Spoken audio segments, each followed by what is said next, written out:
Hello, my name is Buzz Coates, Security Solutions Specialist for Norbain, and I'm here today to talk about what is security.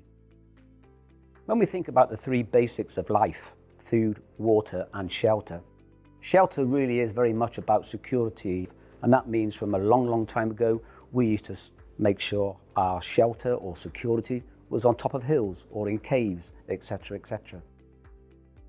And over the years, the progression of security has moved from physical to the late 20th century, whereby we start to see electronic security. And today, very much, we do have a combination of both physical and electronic security. So how do we decide what level of physical security and electronic security do we need?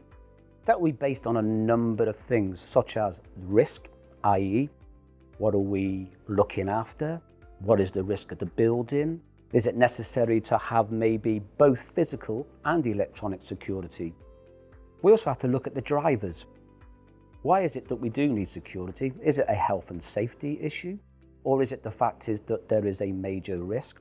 Or is it the fact is that an insurance company is telling us that we have to have a security system?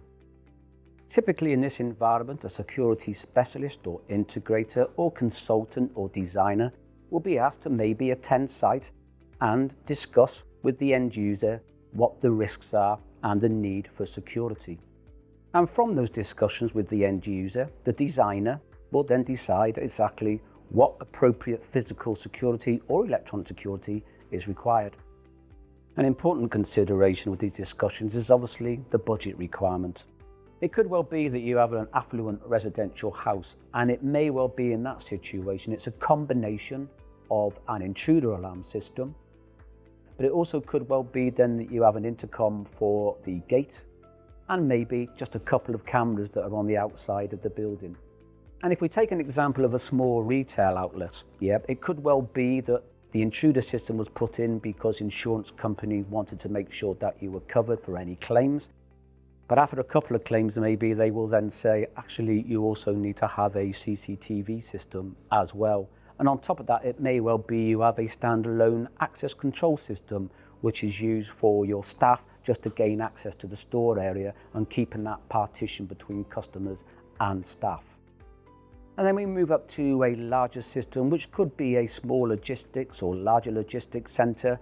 And it could well be there you have a combination of all three, CCTV, access control and intruder, but also more than likely you'll have a perimeter detection system as well, whereby your boundary or your perimeter is guided by some form of intruder system. That could be beams or detectors, or in conjunction with a CCTV system as well.